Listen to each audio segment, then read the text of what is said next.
Hi, I hope that your project Paper Airplane is going well, hopefully. And today I would love to show us how to add the error bar on a graph, okay, when you analyze your data. So first of all, remember this link before, tinyurl.com/classx team Y project 1, okay? So this is where you can get on the file, right? And today I have added here other files. This one is a template for writing the report, and this one is also a template for presentation. You can check them out later. But I have modified this file, the data, okay? So you can either download this one, the new version, okay? Or you can just like open this one and then copy the things from the new updated version onto your own drive and then modify on based on your team's data. Okay, so either way, but I think that the best way is just like use this one and then download it. Just make sure that you don't have the name conflict with each other. Okay, so make sure that you have changed on the file in your folder, either OneDrive or Google Drive with like class 2 or class 1 and then your team number. Sounds good? Okay, so here I have add the data that I borrow from class 1 team 2. So congratulations, team 2, class 1. You guys did really a good job that they did like, I could say 7 or like, yeah, 6 or 9 experiments so far.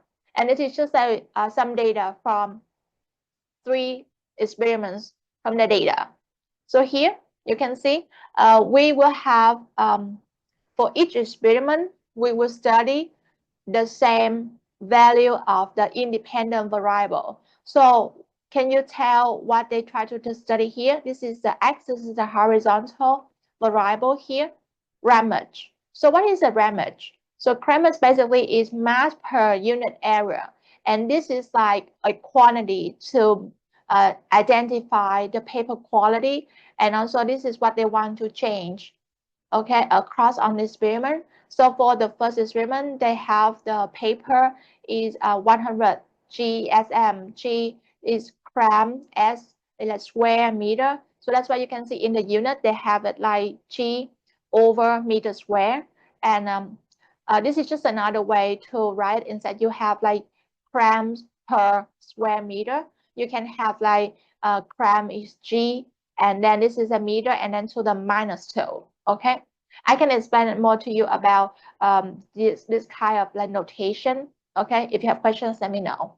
So basically, they have for the first experiment, it will be the first kind paper 100 GSM, and then for the second experiment, that would be 170. Okay, and then this is their third one. Okay, and actually they didn't measure the grammage themselves, but they use the info from the manufacturer.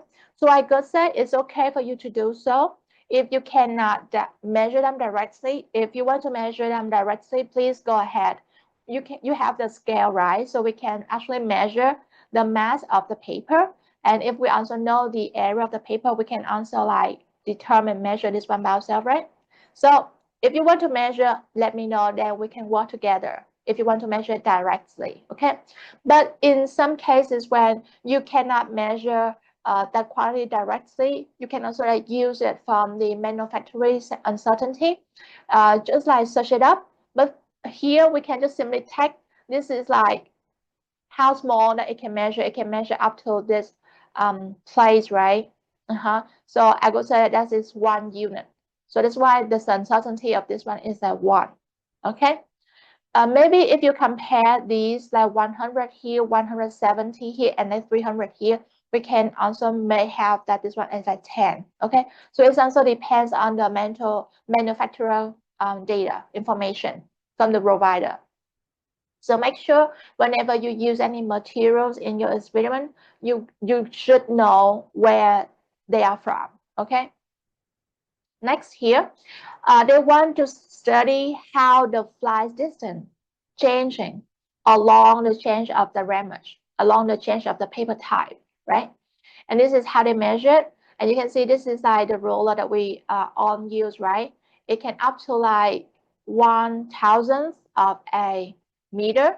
So it means that it can measure precisely up to like 1 millimeter. And this is a very good way to write. Everything is in the notation scientific, right?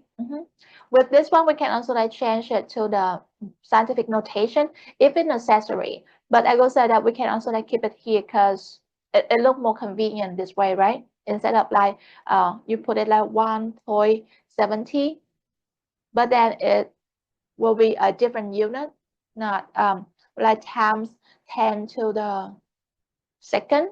But I think that this is fine. Like we can use the scientific notation we should use, but when it's not very necessary, we don't have to. So even for this one, if you want to keep it as a millimeter, that should be fine. But I would suggest that we use it in meter because we have this one also in meter. So then they will be easier for us if we want to study the relationship mathematically. Okay. So here, just put everything in here, okay? And for the flight distance, because this is what have been measured directly. So in order to find the absolute uncertainty, okay, this one is the absolute uncertainty. I will make a note here. This is the absolute uncertainty, okay? When you don't measure them directly, you use the tool uncertainty or like the manufacturer uncertainty as the absolute uncertainty, okay? But if you can measure them, then use this equation, max minus the mean, that difference divided by 2. We have worked on this one in previous class, right? Okay, then just input the data here. Make sure that you use the decimal point as a dot, okay? It's different from our Vietnamese system. It's not a comma, it's a dot, okay? Also, it also depends on your computer. If you have your computer set up in the Vietnamese language, maybe this one can be appear as a comma as well. You know, like if you go to the format numbers, you can have different style here.